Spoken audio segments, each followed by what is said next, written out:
Angkor Wat was initially consecrated as a Hindu temple, a magnificent homage to the god Vishnu, one of the principal deities in the Hindu pantheon. This devotion is evident in its westward orientation, often associated with Vishnu, and in the countless bas-reliefs that depict scenes from Hindu epics like the Ramayana and the Mahabharata, as well as the churning of the ocean of milk.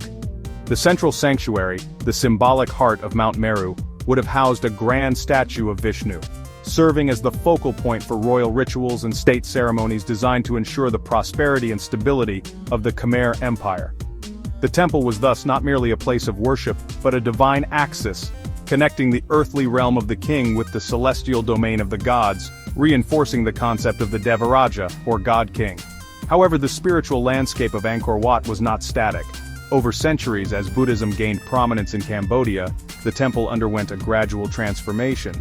Statues of Buddha were introduced, and new layers of meaning were superimposed upon its existing Hindu iconography.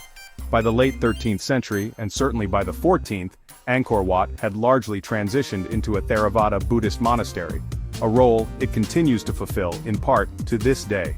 This remarkable shift, from a state temple dedicated to a Hindu god, to a vibrant center of Buddhist learning and practice, speaks to the fluidity and syncretic nature of religious belief in Southeast Asia.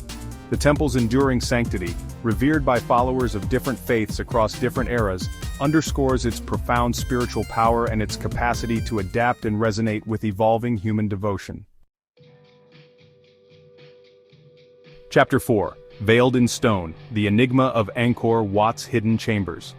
Beneath the grandeur of its visible structures, Angkor Wat is whispered to conceal a network of hidden chambers and secret passageways, their purposes lost to the mists of time.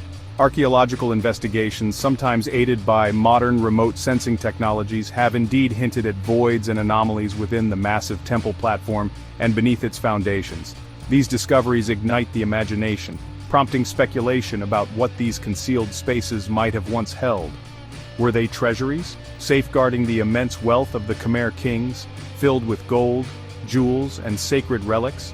Or perhaps they were private ritual chambers, used by the king and high priests for esoteric ceremonies far from public view, connecting them more intimately with the divine forces the temple embodied.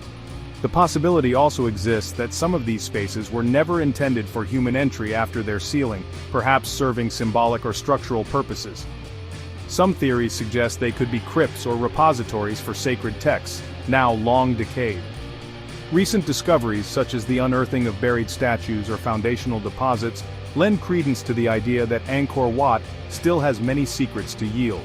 The challenge for researchers lies in exploring these potential chambers without compromising the structural integrity of this ancient marvel. Each new find, however small, offers a tantalizing glimpse into the unwritten chapters of Angkor Wat's history, reminding us that this colossal edifice is not just a monument, but an intricate puzzle with pieces still waiting to be found and understood. Chapter 5. Narratives in Stone Deciphering Angkor Wat's Intricate Carvings.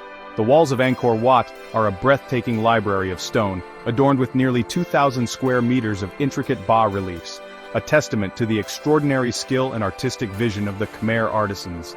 These carvings are not mere decoration, they are vibrant narratives depicting epic battles from Hindu mythology, grand royal processions showcasing the might of the Khmer Empire, and idyllic scenes of daily life. The famous Gallery of the Churning of the Ocean of Milk, for instance, stretches for nearly 50 meters, a dynamic portrayal of gods and demons engaged in a cosmic struggle to attain the elixir of immortality. Each figure is rendered with remarkable detail, their expressions and postures conveying a sense of movement and emotion that brings these ancient stories to life before our very eyes. Beyond the grand epics, the temple is populated by thousands of apsaras and devatas, celestial nymphs and goddesses, each unique in her hairstyle, adornment, and serene expression. These figures, believed to be divine messengers and guardians, add an element of ethereal beauty and grace to the imposing stone architecture.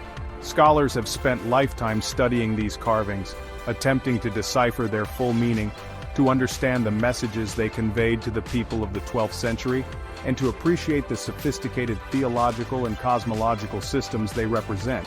The sheer density and quality of these reliefs make Angkor Wat an unparalleled masterpiece of narrative art, offering an inexhaustible source of insight into the beliefs, values, and artistic prowess of the civilization that created it.